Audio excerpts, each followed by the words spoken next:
Oke, terima kasih Pak Rudi atas pertanyaan jawaban selama 7 menit terkait pertanyaan Mas Salwan ya. Dan pertanyaan terakhir dari Pak Rudi disampaikan selama 3 menit. Timer berjalan, Pak Rudi bertanya.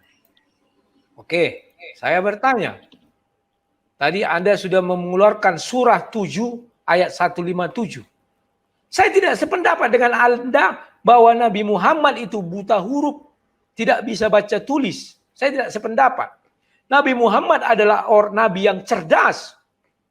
Bagaimana dia berdagang kalau tidak bisa berhitung? Orang yang bisa berhitung pasti bisa baca tulis. Saya percaya Nabi Muhammad bisa baca tulis. Itulah sebabnya malaikat Jibril mengatakan, bacalah, bacalah, bacalah. Tidak mungkin malaikat Jibril sembarang omong. Apa malaikat Jibril tidak diberitahu Allah SWT bahwa Nabi Muhammad tidak bisa baca tulis? Tidak. Maka ketika ini turun surah Al-Araf 56, dan ceritakanlah, hai Muhammad, kepada mereka kisah Idris yang tersebut di dalam Al-Quran. Artinya di dalam Al-Quran yang pertama sekali yang dibawa malaikat Jibril ada kisah Nabi Idris di situ. Jangan Bapak katakan diceritakan hanya 2 ayat, langsung dibilang itu kisah. Tidak. Nabi Muhammad tidak bisa baca tulis. Anda bilang, tidak, menurut saya Nabi Muhammad bisa baca tulis. Orang cerdas, pintar, taktik perang pandai. Jangan nanti tinggal saya lagi di dunia yang percaya Nabi Muhammad cerdas. Aneh. Ummi itu tidak berarti langsung buta huruf gitu, tidak. Nah, kalau Anda tetap ngotot seperti itu, maka Nabi Muhammad tidak akan pernah bisa mengoreksi Al-Quran.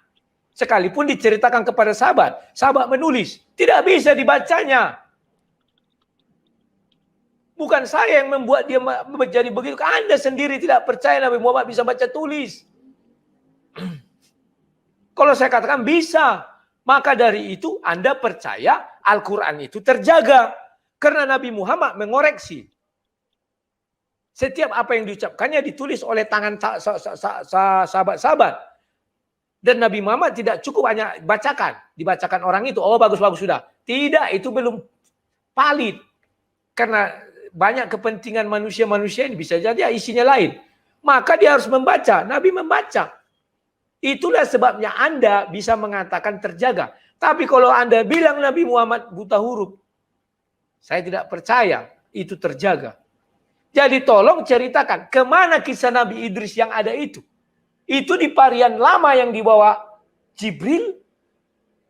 Tidak ada di varian baru yang sekarang Anda pegang kitab sucinya itu. Sekian dan terima kasih. Silakan. Oke, terima kasih Pak Rudi atas pertanyaan kepada Mas Salwan ya selama 3 menit. Dan diberikan waktu selama 7 menit untuk Mas Salman memberikan jawaban terkait pertanyaan Pak Rudi. Timer berjalan, jawaban mengalir. Ya, baik. Sebenarnya pertanyaan Pak Rudi ini memang sedikit tidak terarah ya, terlalu banyak dan tidak terarah. Tapi tidak apa-apa, saya tanggapi saja. Yang paling nampak itu kan yang tentang ini agak sedikit daripada konteks varian yang dimaksud itu memang sedikit banyak tidak difahami konteksnya. Jadi yang beliau maksud itu varian itu kayak dulu ada di Injil, kok sekarang ada di Quran. Nah, ini sebenarnya pemahaman yang mungkin belum tepat ya. Jadi kalau kita bicara itu sesuai tema, yaitu varian itu berarti sesuatu yang identik seperti yang saya katakan tadi dalam sebuah kitab suci, sehingga menimbulkan pertanyaan kok bisa ada varian-varian gitu. Kalau di Islam itu sebenarnya ada istilah namanya qiraat. Baca KBBI aja Pak. Ya, baik. Nah, jadi ya makanya saya bilang varian Alkitab dan Al-Quran. Jadi bukan varian tersendiri, tapi varian Alkitab dan varian Al-Quran. Nah, kalau kita bicara varian Alkitab sudah saya jabarkan dengan persentase saya. Kalau kita bicara varian Al-Quran, seharusnya Bapak menyinggung yang tadi itu tentang misalnya Utsman membakar itu sepertinya agak sedikit relevan daripada yang pembahasan-pembahasan yang lain ini. Nah, kalau kisah Utsman sendiri itu sebenarnya adalah penyatuan dari qiraat, dan qiraat itu nggak dibakar, dimusnahkan, tidak, tetapi masih tersimpan di tradisi-tradisi para ulama. Makanya sampai sekarang kalau Bapak Rudi ketik di Google cara bacaan imam yang 7 itu masih ada, masih terjaga sampai sekarang, terpreservasi gitu. Dan imam-imam masjid itu kalau dia bisa menguasai ya qiraat sab'ah itu atau sab'ah ahruf, maka dia dianggap sebagai nilai tambah, nilai lebih. Nah, saya sudah tunjukkan tadi ayatnya. Sebenarnya kata ummi dalam Al-Quran itu, Rasulullah itu disebut ummi itu 6 kali, Pak Rudi. 6 kali disebutkan. Jadi kalau Pak Rudi mengatakan, saya tidak percaya Rasulullah itu tidak bisa baca tulis Quran. Kok di dalam Gua Hira itu Jibril suruh baca dia Iqra. Ya, di situ kalau Bapak baca hadisnya itu disuruh ulang gitu. Nah, kemudian tentang pedagang misalnya. Rasulullah itu pedagang, berarti dia bisa baca. Kalau Bapak ke pasar, banyak pedagang-pedagang sukses itu nggak bisa baca, Pak Rudi. Nggak tahu ngitung bahkan. Tapi sukses dia, berhasil dia. Karena untuk berdagang itu cuman bisa tahu mata uang, uang 1.000, uang 500 itu udah bisa berdagang. Nah, terkait ummi, kita lihat ya ummi sendiri digambarkan dengan sangat jelas bahwasanya Rasulullah itu adalah ummi. Ya, misalnya kalau Rasulullah Shallallahu Alaihi Wasallam itu adalah seorang yang ummi, maka tidaklah mungkin dalam Al-Quran dijelaskan seperti itu. Maka tidak mungkin dia menyalin daripada kitab-kitab sebelumnya. Tidak mungkin beliau menyontek dari kitab-kitab sebelumnya. La yantiku anil hawa illa wahyu yuha. Kecuali wahyu yang diberikan kepadanya. Jadi semua revelation, semua berupa wahyu yang diberikan oleh Allah Subhanahu wa taala kepadanya dan kemudian dicatat. Nah, apakah ini mencontek daripada kitab-kitab yang sebelumnya? Saya pikir tidak sama. Makanya kalau kita bicara tentang perbandingan kitab suci, selalu saja kita bilang seperti ini. Kenapa mengulik-ngulik kitab Alkitab misalnya? Karena di dalam Islam itu satu kita disuruh meyakini Injil dan kita disuruh meyakini Torah dan kitab-kitab para nabi yang lain. Ya, seluruh nabi itu bagi kami dalam umat Islam diutus untuk menyampaikan satu hal bahwa Allah itu esa. Ya, kalau di dalam Torah dikatakan Sema Israel, Adonai Elohenu, Adonai Echad. Ya,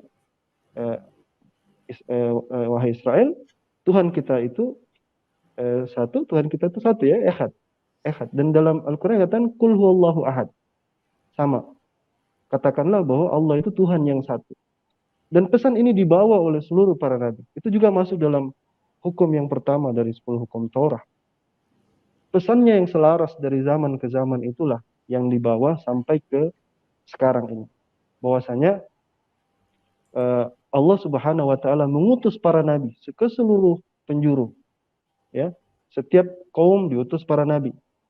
Dan Allah Subhanahu wa taala memang yang lain, kitab-kitab yang lain yang banyak. Kalau di dalam hadis dikatakan bahwa Allah mengutus itu kurang lebih 125.000 nabi dan rasul.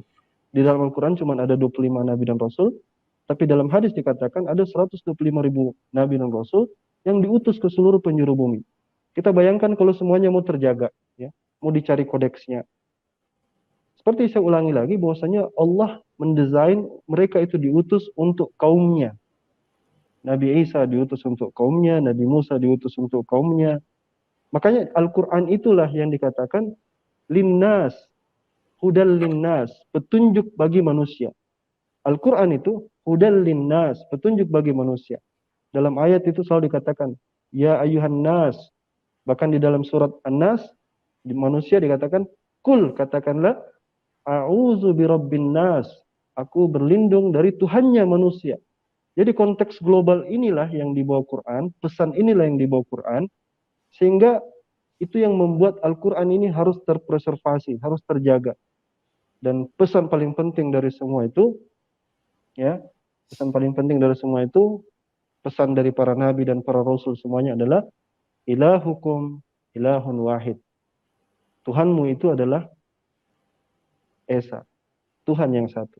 Sebagaimana kalau di dalam Alkitab, ketika Isa berkata atau Yesus berkata, Tuhanku dan Tuhanmu. Seperti itu. Mungkin itu saja dari saya, Gus. Sudah sudah lama ini. sudah cukup menguras tenaga ini. Oke, silakan. Mas Alwan ya. Hmm. Oke, terima kasih Mas Alwan atas jawaban terkait pertanyaan Pak Rudi.